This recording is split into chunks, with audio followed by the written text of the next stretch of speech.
Now, as far as we talk about the F9 paper, which is FM, Financial Management. Okay. Okay. Sumbul Fatma, the WhatsApp group link has just been shared by a student. Thank you. Okay, as we talk about F9 financial management, okay, we all know that this paper is based on 3 sections. Section A, which has 15 MCQs, section B, which has 3 MTQs, and section C, which has 2 long questions. Okay. Now, if you look at the past papers of ACCA, obviously every student, when he prepares from whichever source he prepares, he goes to have a look towards the ACCA past papers. Okay. Now, in the past papers, students suddenly find that in the past papers, 95% times only long questions are published. Okay, so he has a very good he gets a very good practice of the long questions. Okay, but when we talk about MCQs and MTQs, they are rarely published by ACC. Okay, now obviously ACC is an organization and it's their policy that what do they want to publish, what they don't want to publish. Okay, so students, when they complete the whole syllabus, they realize in the end that the amount of practice they got as far as long questions was concerned was good, but the amount of practice which they got as far as the MTQs was concerned was really less. Okay, so then they deviate themselves towards the Kaplan kit or BPP kit, find some practice, but eventually when they even practice kit, they don't find too much optimism that their examination MCQs, MTQs are going well. Okay, so considering this particular issue in mind, I started conducting these sessions, this examination session 1 week before the exam, 3 days before the exams. And over the span of time, these have become a very, very integral part of student preparation. Okay. Now, in these sessions, what we do, we specifically target MCQs and MTQs only. We don't target long questions. We solve 5-10 MCQs, MTQs. Okay. Obviously, if an MCQ solves a WAC, that revises the WAC as well, and as well you get some MCQs. But the questions I discuss with you, okay, obviously, I'm not someone who can forecast the paper, but all these MCQs are gathered from different resources. Okay, so whenever before the exam, I ask students to have this webinar. After this webinar, I will share with you 3 more videos of MCQs. After this webinar, I will share with you 3 more videos of MCQs. Okay. And I strongly request everyone that you are seeing this video. Okay. This is also an MCQ, MTQ video. And after this class, you have 1 week to the exam. I will share with you in the group. That's why I've made the group 3 more MCQ videos. Okay. I would strongly suggest all of you to watch all these videos, this one, as well as the 3 I'm sharing, because in the past, September attempt, that has just gone, June attempt, that has just gone, March attempt, that has just gone, December 2020, that has just gone when I launched this. Every student who has taken these classes, you all are in the group, right? Okay, you all have joined the WhatsApp group. They give the feedback in the group that from these 3-4 videos, they got 2-3 MCQs in the exam, real exam, 4 or 5 MCQs, even some got. Now, if someone who has a tendency to fail at 48, 46, and he gets luckily 2 to 3 MCQs from my videos, that's enough for him to pass. Okay, so this is pure luck, right? Some people say I got 1 MCQ from your videos. Some people say I got 2. Some people say I got 3. And sometimes people say that I got 5 MCQs from your classes. Okay, So this is something of a very important nature, that once you see this class and see 3 more videos, you can have a good grip on MCQs, right? Okay, so the 3 remaining videos I will share after the class. Let's start today's class. We are going to target, and these MCQs which I have selected are based on my research on what topics I guess that are likely to come up in the exam. Okay, so we are targeting a past exam paper question of WAC firstly, and this MCQ is in front of your screen. We will firstly discuss this question. Okay, it helps you recap as well some things. Okay.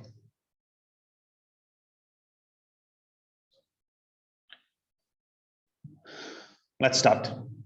The question states, Tulip Company is a large company with an equity beta of 1.05. Okay, Tulip Company is a large company. It has an equity beta of 1.05. The company plans to expand existing business by acquiring new factory at a cost of 20 billion. So the company plans to expand existing business. Now, you all have studied weighted average cost of capital in your F9 syllabus. You know that in weighted average cost of capital, there are 2 cases. One is expansion and one is diversification. In diversification, you have to do that ungearing, regearing step. But this question, it states the company plans to expand existing business. Okay, it's an expansion case. Okay, not a diversification case. By acquiring new factory at a cost of 20 million, the finance for the expansion will be raised from an issue of 3% loan notes issued at nominal value of 100 per loan note. So finance will be raised from a loan note issue of 3%. It's issued at nominal value of 100. The loan notes will be redeemable after 5 years at nominal value, or convertible at that time into ordinary shares in Tulip with an expected value of 115 per loan note. Okay, so Tulip is a large company. It has an equity beta of 1.05. Company plans to expand business. Okay, and it's an expansion case. Finance will be raised from an issue of 3% loan notes issued at nominal value of 100. The loan notes will be redeemable after 5 years at nominal value, or convertible at that time into ordinary shares, and those shares will have a value of 115. The risk-free rate of return is 2.5%. That's RF. And the equity risk premium is 7.8%. Tulip is seeking additional finance and is considering using Islamic finance in particular, which would require a form which would be similar to equity finance. Okay, so Tulip is seeking additional finance. It's considering using Islamic finance. In particular, would require a form which would be similar to equity financing. Okay, what is the cost of equity of Tulip using the CAPM, capital asset pricing model? Now it's asking cost of equity KE using CAPM. Now, if the question asks you KE using CAPM, we all know that the formula of KE under CAPM is RF plus RM minus RF into beta equity. The question is asking you KE, cost of equity under capital asset pricing model. So KE under CAPM is RF plus RM minus RF beta equity. Okay, so what is the KE under CAPM? It's RF plus RM minus RF beta equity. What is RF? Risk-free rate. 2.5%. I will write 2.5% here. Plus RM minus RF. RM minus RF, this whole bracket is called risk premium. RM minus RF is not the market return. It's RM minus RF. This bracket is called risk premium, which is 7.8% into beta equity. Since it's an expansion case, so expansion case means that it's not ungearing, recurring, just expansion. So equity beta is 1.05. So 7.8% into 1.05 plus 2.5, it's 10.69%. That means 10.7% is the answer. Okay, please note the solution.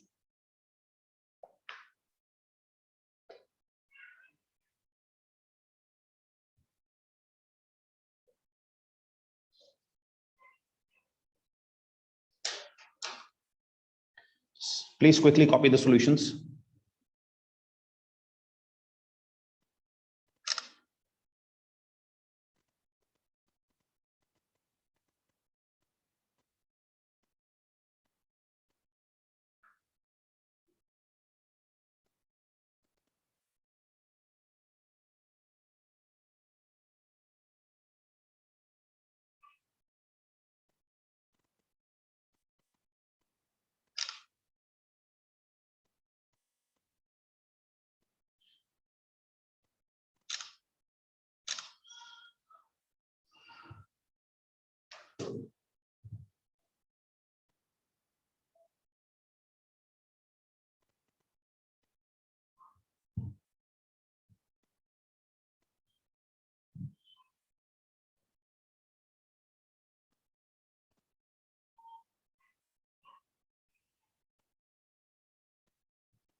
Okay. Let's move towards the next one. Now, the next requirement is using estimates of 5% and 6%. Using estimates of 5% and 6%. What is the cost of debt of convertible loan notes? Now, using estimates of 5% and 6%, it's asking what is the cost of debt. Now, cost of debt is basically KD. So using 5 and 6, what is the cost of debt? Now, we all know that the question is asking cost of debt KD of loan notes. Now, to get KD of loan notes, our approach is that to get cost of debt KD, if the loan notes are redeemable or convertible, we use IRR approach, right? If the loan notes are redeemable or convertible, we use IRR approach. Okay. Now, through IRR approach, we will see that these loan notes are redeemable or convertible after 5 years. So it's 0, 1 to 4 and 5. 0, 1 to 4 and 5. So what will happen with the loan notes? There are 3 transactions with the loan notes. Firstly, investor comes and buys loan notes. So when the investor will come and buy loan note, he will incur an outflow. At what price company is issuing loan note? 100. So investor has to bear an outflow of 100. Okay. Once he bears an outflow of 100, once he bears an outflow of 100,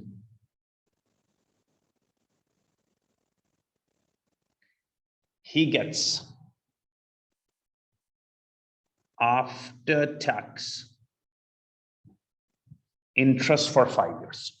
Now there is no tax in this question. So after tax interest or before tax interest is the same. So interest is 3% and 3% of what? Always the par value, and par value is 100. Interest is always paid on par. So 3% of par, the interest is 3 for 5 years. That's an inflow. And then these loan notes will be redeemed or converted. So redeemable after 5 years at nominal value 100 or convertible with a value of 115. Now, when you give investor the choice that redeem at par value of 100 or convert at value of 115, obviously he will select the higher option. So investor will go for 115. That means he will get an inflow in redemption or conversion of 115. These are the 3 transactions which we bear in a loan note in a bond.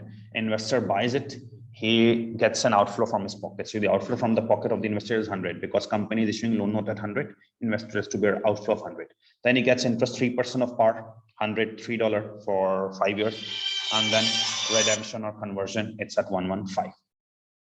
That's it. We get net cash flows 100, 3, 118. Okay. For IRR, we need 2 NPVs. Okay, so net cash flows has to be multiplied by discount factor to get present value. Now in IRR, you can use any percentages, but the question has specifically said use 5 and 6. So I will firstly use discount factor of 5%. Okay, when I use the discount factor of 5%, you all have the discount factor tables with you, I'm sure. Okay, the factors are for 0, 1, for 1 to 4 annuities 4.329. And it's 0.784 for 5.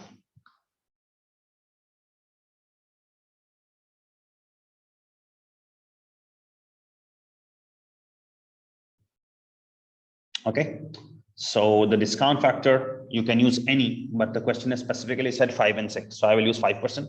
Year 0 factor is 1. For 1 to 4, the annuity factor is 4.329. And for year 5, the discount factor 5% is 0.784. Net cash flows into discount factor is present value 100 into 100 negative, 3 into 4.329. It's 12.987 positive, and 118 into 0.784. It's 92.5 positive. And when you net them all, you get NPV. 92.5 plus 12.987 minus 100. 5.5 positive. Now you have got the positive NPV. For IRR, you need one more NPV, that's negative. For negative, you need to increase the discount rate. The net discount rate, they are saying it's 6%. Now we look at the factors at 6%.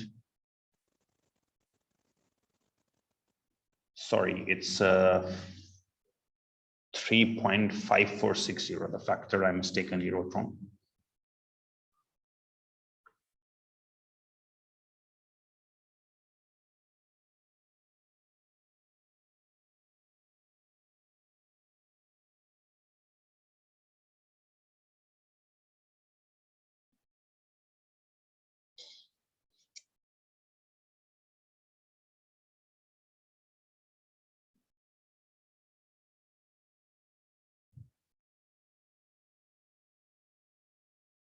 It's 3.13 positive.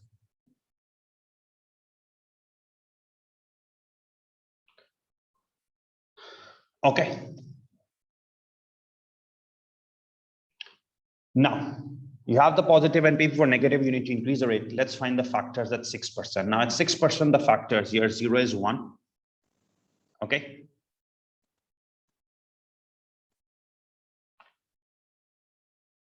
For year 5, it's 0.747.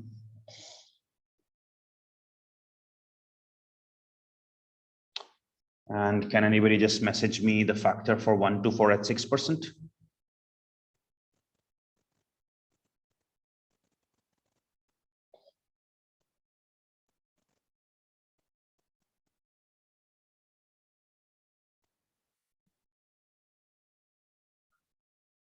$3.465.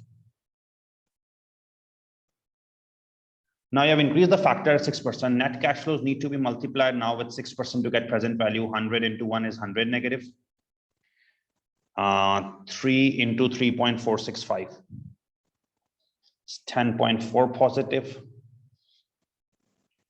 And 118 into 0.747. It's 88.15 positive.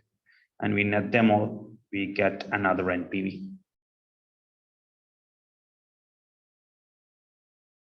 1.45 negative.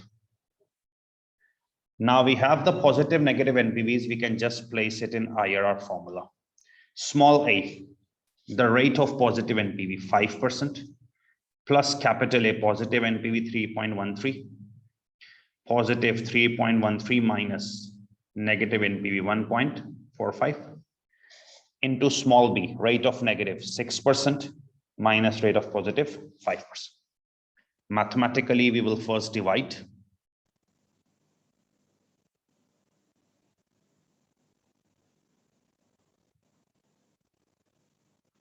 Then multiply and then add. 5.7% is the answer. That's IRR cost of debt. Okay. So obviously you might have studied WACC and you have witnessed it that whenever in WACC we need to find cost of debt. For cost of debt of redeemable or convertible, we use IRR. 3 transactions, investor goes and buys, outflow from his pocket. So they are issuing at 100 per loan note. That means investor will go and buy for 100, outflow is 100. He gets interest of 3% at par 100 inflow. And then redemption is at nominal value, conversion is at 115. He will opt for the higher option, conversion, his inflow would be 115. 3 transactions, you get net cash flow. Multiply with any 2 discount factors to get present value and then put it in IRR. It has specifically mentioned 5% and 6%. So we use 5 and 6 and got IRR. Okay. And yes, I am just solving it on the screen. Obviously, you have the spreadsheet there. You can directly use it on the spreadsheet. Okay. There is one question from a student which states that 115 is not market value. It's Mohammed Khan. So we never said that 115 is market value. We said how much inflow he will get. So the loans will be redeemable after 5 years at nominal value 100 or at a value of 115. Investor will opt for 115. We will get 115. We never said it's market value. Okay. So please copy it.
Zishan, the formula you are setting, that's for irredeemable loan note. This one is not irredeemable, so you cannot use that formula.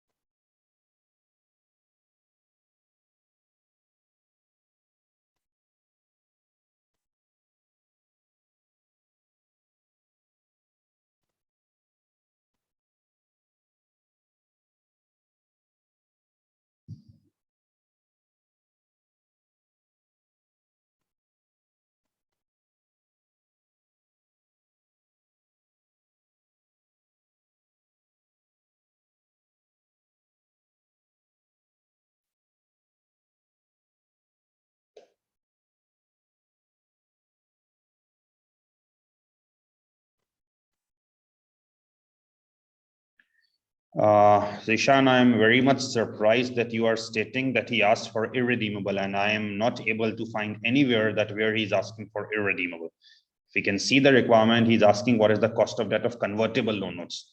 And if even you read irredeemable, I don't think in the question anywhere it's mentioned that the debt is irredeemable. It's clearly mentioned it's redeemable or convertible after 5 years.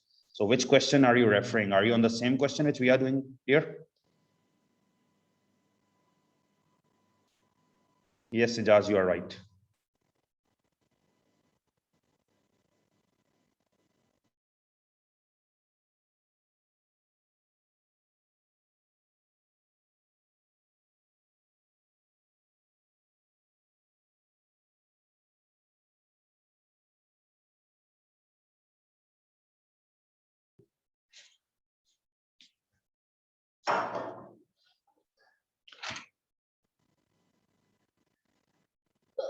Oh, I'm sorry. I didn't see that question.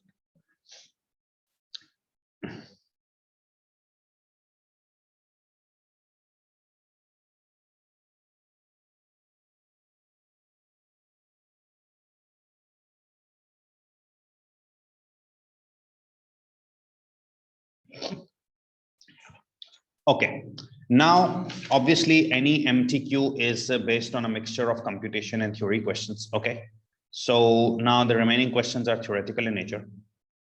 In relation to the dividend growth model, Amrita, I will get back to you on this. In relation to the dividend growth model, which of the following statement is correct? Now, dividend valuation model, it's DVM. K is equals to D1 over P naught plus G. In relation to DVM, which of the following statements is correct? The model assumes that all shareholders of Tulip have the same required rate of return. The model assumes a constant share price, constant dividend growth. Okay. The model assumes that capital markets are semi-strong from efficient. The model assumes that Tulip's interim dividend is equal to final dividend. Now, obviously, if you have studied the dividend valuation model, D1 over P naught plus G, okay. This model computes 1K. That's cost of equity. That is basically return paid to shareholders. Now through DVM, we just find 1KE. And when we find 1KE means, when we find 1KE, it means there's just 1KE and all shareholders will get the same KE. You know, DVM doesn't calculate multiple Ks. It's just calculate 1K. If it's 10%, everyone will get 10%. So correct answer is A. This model assumes that all shareholders have same K. Required rate of return means K. B is wrong. The model assumes a constant share price and constant dividend growth. It does assume constant dividend growth, but it doesn't believe that share price is constant. So B is wrong. Model assumes that capital markets are semi-strong form. This model doesn't talk about capital markets. The model assumes interim dividend is equal to final dividend. It doesn't talk about any interim dividend. Okay, so correct answer of this is A.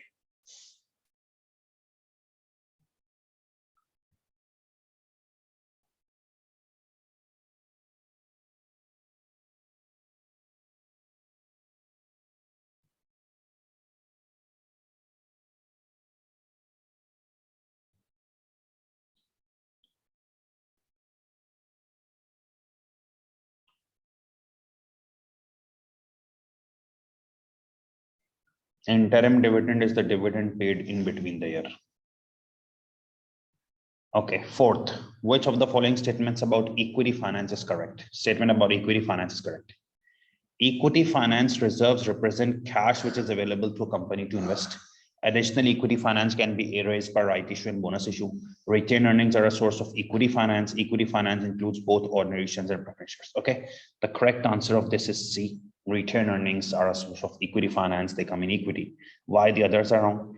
Equity finance include both ordinary shares and preference shares. No, equity finance only includes ordinary shares because preference shares are not included in equity. Sometimes they're included in debt as well. Okay.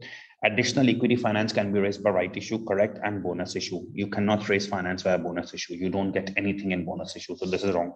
Equity finance reserves represent cash. Reserves can be in non-cash form as well. Okay. So retained earnings is equity. That's the correct answer.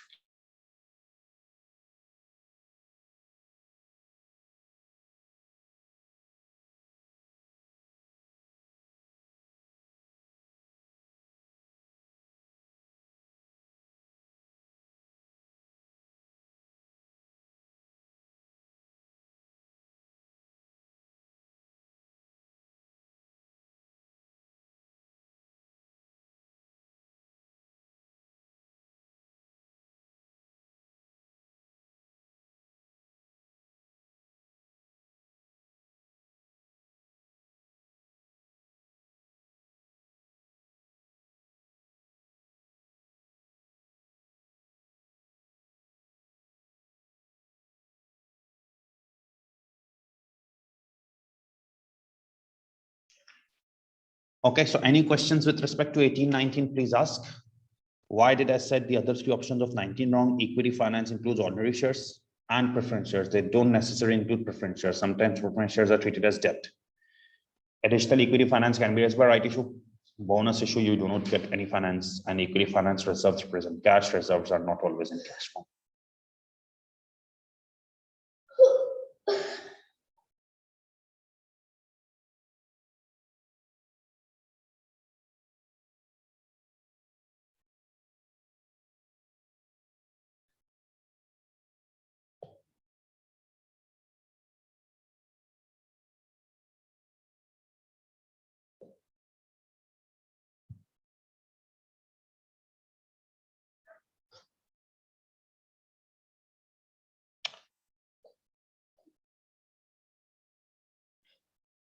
Yes, preference shares, there is a complete topic in social law finance that in some cases, preference shares are treated as equity when they are irredeemable. And if preference shares are redeemable, they are treated as debt. You can refer to the sources of finance.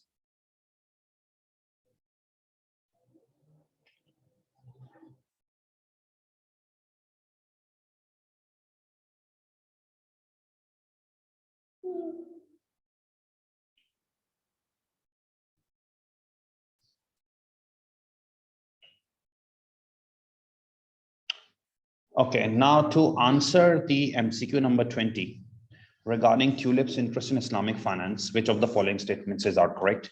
Murabba could be used to meet Tulip's financing needs. Mudarba involves an investing partner and a managing or working partner.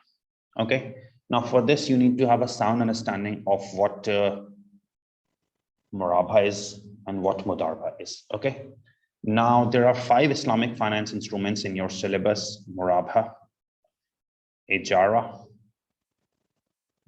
Mudarba, Musharaka,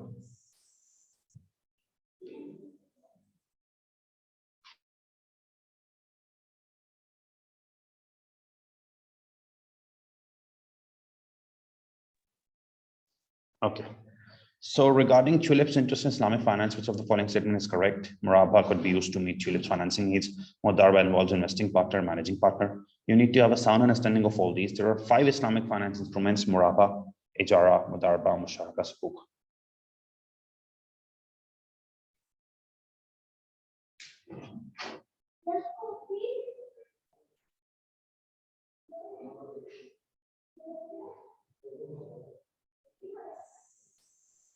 Murabba is trade credit, usually used for purchase of raw material. Muraba is trade credit, used for purchase of raw materials. Now, if you go in this MTQ, it's written Tulip is seeking additional finance and is considering Islamic finance, and in particular would like a form which would be similar to equity financing. It likes a form which is similar to equity. It likes a form which is similar to equity. Now, Muraba could be used to meet up Tulip's financing needs. It's written above, Tulip wants something similar to equity. So is Muraba trade credit, obtaining goods on credit, obtaining goods on credit, purchase of raw material? Is it similar to equity? Not at all. Purchase of goods on credit is never same as equity. Tulip wants equity, similar to equity something. Muraba is not equity. It's just purchase of goods, raw material on credit. So is Muraba can be used to meet Tulip's financing needs? No. Tulip doesn't want his financing needs similar to trade credit. If he wants something similar to trade credit, then Muraba. If he wants something like equity, so Muraba is never equity. Okay, so option 1 is wrong. Mudarba involves an investing partner and managing and working partner. If you have understood Islamic finance principles correctly, let me tell you Mudarba. Mudarba is an instrument where one party invests his money and the other just invests his time. He's a working partner. He doesn't invest anything. Profits are shared in agreed ratio. Okay. This also happens in Musharka, but in Musharka, both parties invest and both parties work. In Musharka, both parties invest and both parties work. But in Mudarba, only one party invests and the other just invests his time, works. And profits are then shared in agreed ratio. One is investing money, the other is investing his time. So Mudarba involves an investing partner, one who invests money, and working partner, one who invests his work time. This is correct. So the correct answer would be 2 only.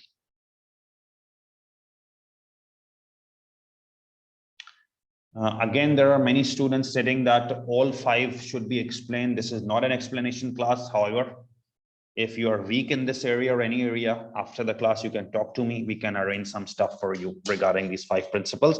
But obviously, in between the class, I have to solve questions. I cannot explain all 5 principles. Apologies, but after class, we can help you.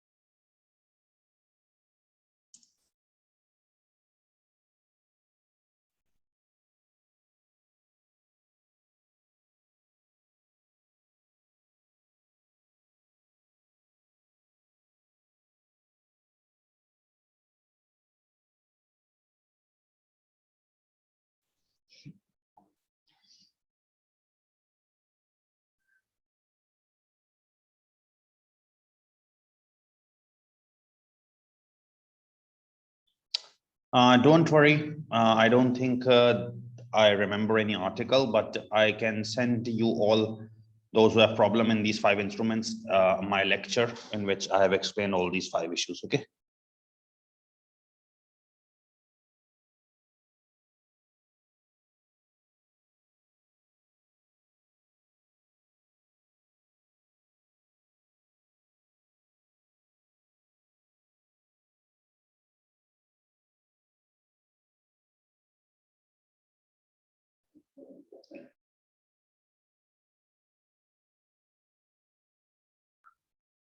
Jazab, we are talking about Mudarba, Musharka, Ijara, Sukuk.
Okay, next question is this MTQ Peony company.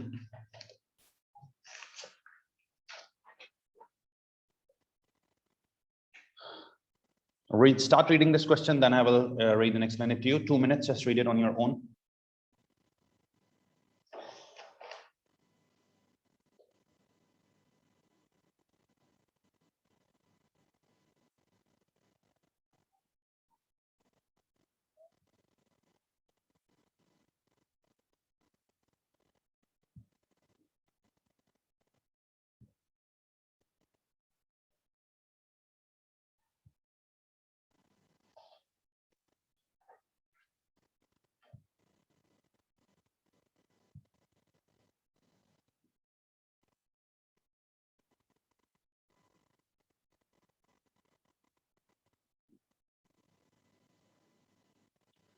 We cannot tell anything about any topic that what is the worth, like this MTQ you are doing, that's from interest rate. So risk management MTQ is definitely going to come either from currency or interest rate. You have to do it.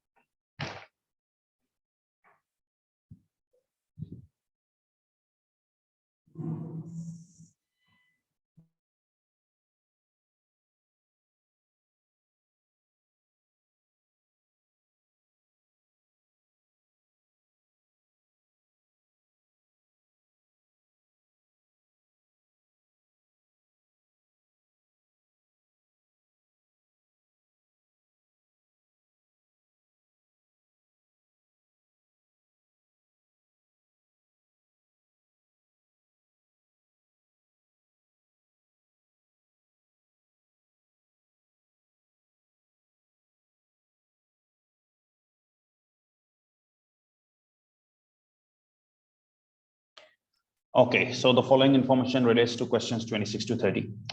Peony's finance director is concerned about the effect of future interest rates on the company and has been looking at the yield curve. Yield curve is just a graph of interest rates. Yield curve is just a graph of interest rates. It tells whether interest rates are curve upwards, downwards, etc. Peony, whose domestic currency is the dollar, plans to take out a 100 million loan in 3 months' time for a period of 9 months. The company is concerned interest rates might rise before the loan is taken out, and the bank has offered a 3v12 forward rate agreement FRA at 7.10-6.85. Now, if you need loan in 3 months for 9 months, obviously the relevant FRA which you should book is 3-12. 7.10-6.85. The lower rate is always the deposit rate, and the higher rate is always the borrowing rate. Okay, so since you are taking out a loan, so the borrowing rate has to be used 7.10%. Okay, because if you plan to take out loan in 3 months for 9 months, it's 3-12. 2 rates of FRA. One is the forward trade agreement rate, like in currency, when 2 rates are given, we say one is a buying rate, one is selling rate. Similarly in FRA, one is borrowing rate, one is deposit rate. Okay, lower is deposit. If you are depositing, you take the lower rate. Since you are taking out a loan borrowing, you use the borrowing rate 7.1. The loan will be converted into pesos, invested in a 9-month project, which is expected to generate income of 580 million pesos, with 200 million pesos being paid in 6 months' time and 380 million pesos being paid in 12 months' time. The current spot rate is 5 pesos per dollar. Your domestic currency is dollar. The rate is 5 peso per dollar. Dollar is coming in denominator. It's indirect quote. Okay. So loan will be converted into pesos, invested in 9-month project. It will generate income of 580 million pesos, 200 million pesos in 6 months' time, 380 million in 12 months' time, and spot rate is given. It's indirect quote. Short-term interest rates, dollar rate, pesos rate is given. As a result of general uncertainty over interest rates, Peony is considering a variety of ways in which to manage interest rate risk, including the use of derivatives. You know the interest rate derivatives if you have studied this topic, the futures, options, and swaps. Okay. In relation to the yield curve, which of the following statements is correct? Okay. Expectation theory suggests that deferred consumption requires increased compensation as maturity increases. Now, deferred consumption requires increased compensation. You have to pay more as maturity increases, as time increases. This is stated by liquidity preference theory. You must compensate investors for more time period. This is not stated by expectation theory. This is stated by liquidity preference theory. So this statement is wrong. An inverted yield curve can be caused by government action to increase its long-term borrowing. So government action never results in inverted yield curve. Wrong. A kink, discontinuity in normal yield curve, can be due to different yields in different market segments. Okay. Basis risk can cause the corporate yield curve to rise more steeply than government yield curve. Basis risk doesn't result in any yield curve rising more steeply. So the correct answer of this is C. A discontinuity in normal yield curve, the normal interest rate, can be due to differing yields in different market segments. You know, every segment has different rate. So if there is any discontinuity in interest rates, that may be due to different segments. That is also stated by market segmentation theory. If anyone of you is not getting this point clearly, they must refer to the three theories of interest rates. One is the liquidity preference theory, one is the expectation theory, and one is the market segmentation theory. So you will find this part C in market segmentation theory. Okay.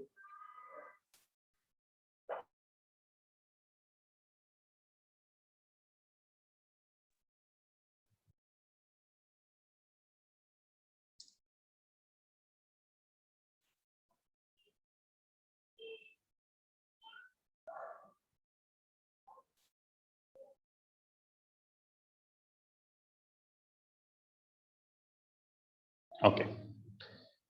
This one is a very interesting question. Now, the question is, what is the difference between forward exchange contract and forward rate agreement? This is asked by a student. What is the difference between forward exchange contract and forward rate agreement? In forward exchange contract, this is used for currency risk management. We fix currency rates for the future. Whereas in forward rate agreement, that's for interest rate risk. We fix interest rates for the future. Okay. Now, question 27. If the interest rate on loan is 6.5% when it is taken out, what is the nature of the compensatory payment under the forward rate agreement?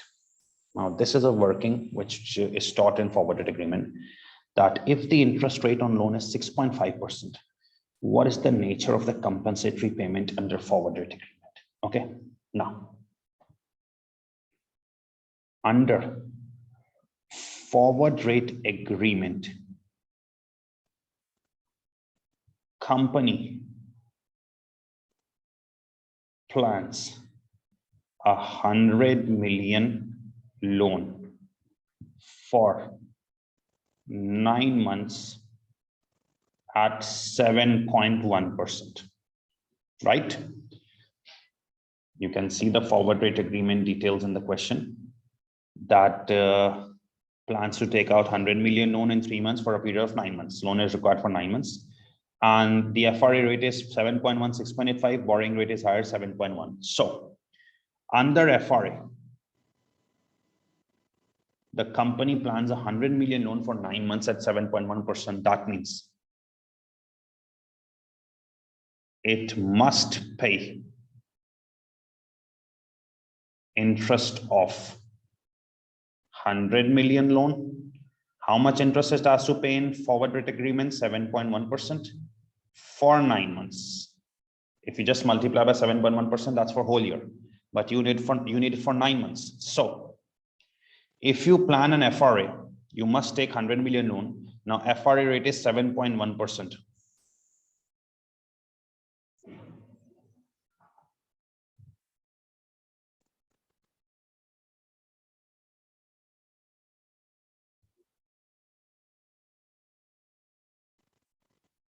$100 million on 7.1%.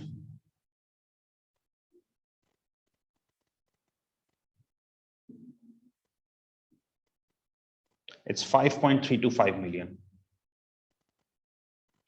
53,25,000. This is the interest which is locked, because FRA means forward rate agreement. You have made an agreement at 7.1% for 9 months, 100 million. Your interest is locked at 53,25,000. If the interest rate is known as 6.5%, now, if interest is 6.5%, the real interest cost is 100 million, 6.5% for 9 months.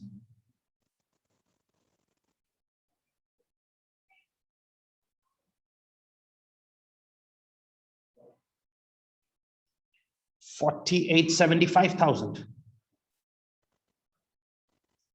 Now, this is something interesting, that interest rate on the loan is 6.5% when you take it out. So real interest cost will be 100 million. You have to pay 6.5% for 9 months, 48.75. But in FRA, you made a forward rate agreement. You locked it at 7.1%, 53.25. That means you are making a loss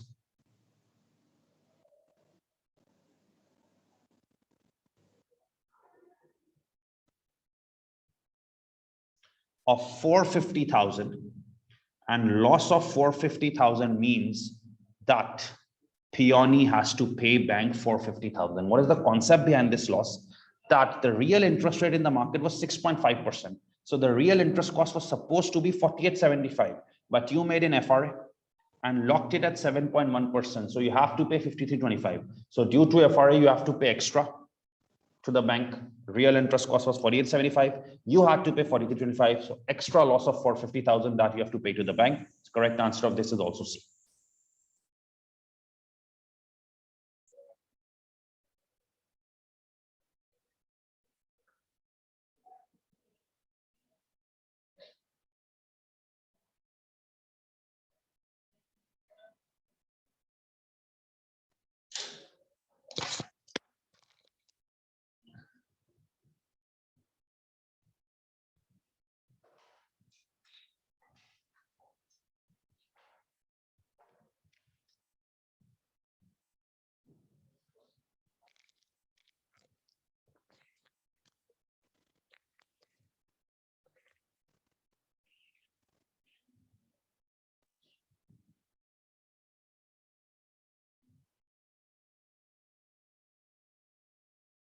Yes, Ahmed, that's what happens in FRA. If there is a gain, then bank will pay you.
Okay. Third question. Using exchange rates based on interest rate parity, what is the dollar income received from the project? Now, the question states, using exchange rates based on interest rate parity, what is the dollar income received from the project? So, what is the dollar income received from the project? Okay. 200 million pesos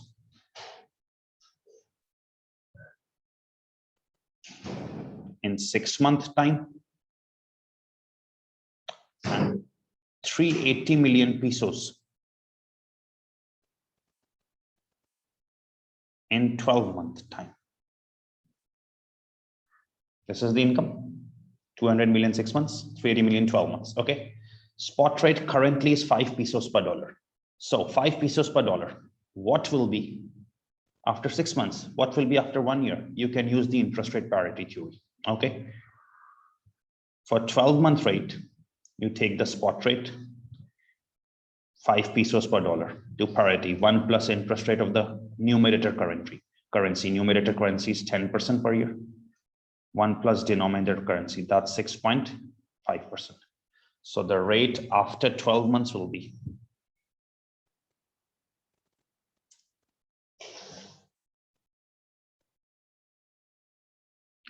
5.164. Okay, and for 6 months rate, 5 into 1 plus pesos rate numerator over denominator dollar rate. But since you need 6 months rate, so the rates will be 6 months, 10% per year for 6 months, 5%. It's 6.5% per year for 6 months. It's 3.25%. This you have studied in interest rate parity theory. 5 into 1 plus 5% over 1 plus 3.25%. 5.084. So this 5.084 is the 6 month rate. 200 million pesos are being received in 6 months. How much will be dollar? Convert it into dollar. Multiply, divide. It's indirect code, divide. 5.084. You get $39.3 million. Okay. And 380 million pesos after 12 months. Convert it into dollars. Divide, indirect code. How much rate after 12 months? 5.164.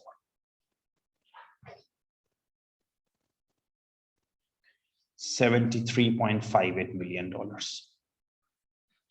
So $39.3 million for 6 months and 73.58 million for 12 months. You add both 39.3 plus 73.58.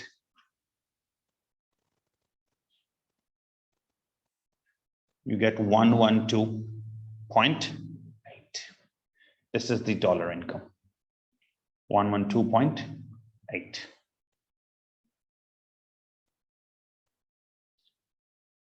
So the correct answer is going to be 112.9, option D.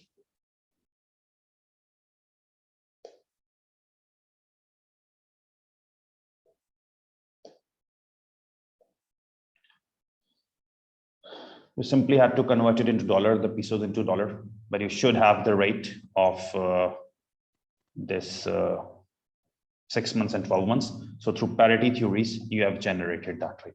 Okay.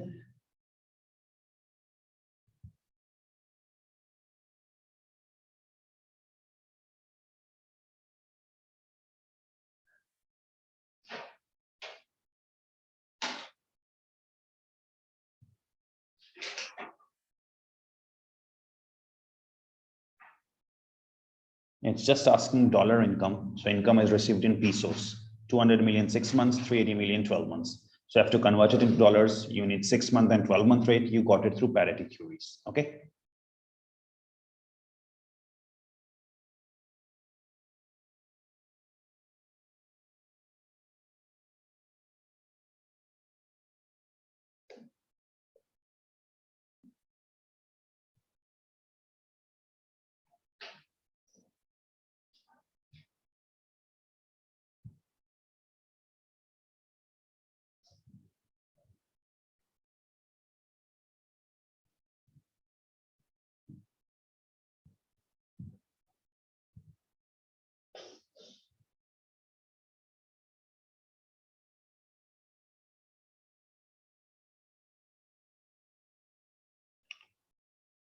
Okay, in respect of puny managing its interest rate risk, which of the following statements are correct? Smoothing is an interest rate risk hedging technique which involves maintaining a balance between fixed rate and floating rate. That's what smoothing is as per the textbook. It maintains a balance between fixed and floating rate. Asset and liability management can hedge interest rate risk by matching the maturity of assets and liabilities. So matching is a technique which matches the maturity of assets and liabilities. That also written in the book. So in the book, this definition of smoothing and definition of matching is written. That's same as mentioned here. So both statements are correct. That smoothing maintains fixed and floating rate, and matching maintains maturity of assets and liabilities.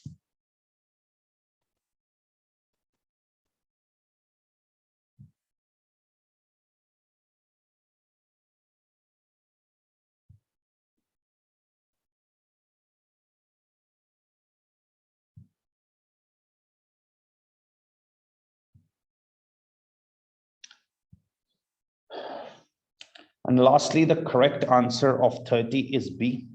I'm not explaining it at the moment because the other 3 videos which I will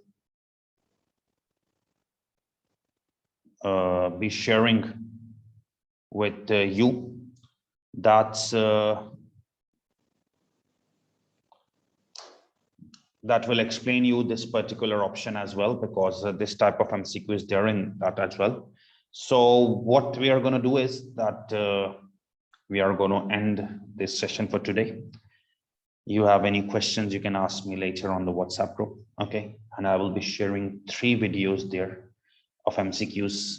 Make sure you do them before going to the exam. Give the feedback after the exam that you got MCQs from these sessions. Okay, take care. Bye bye.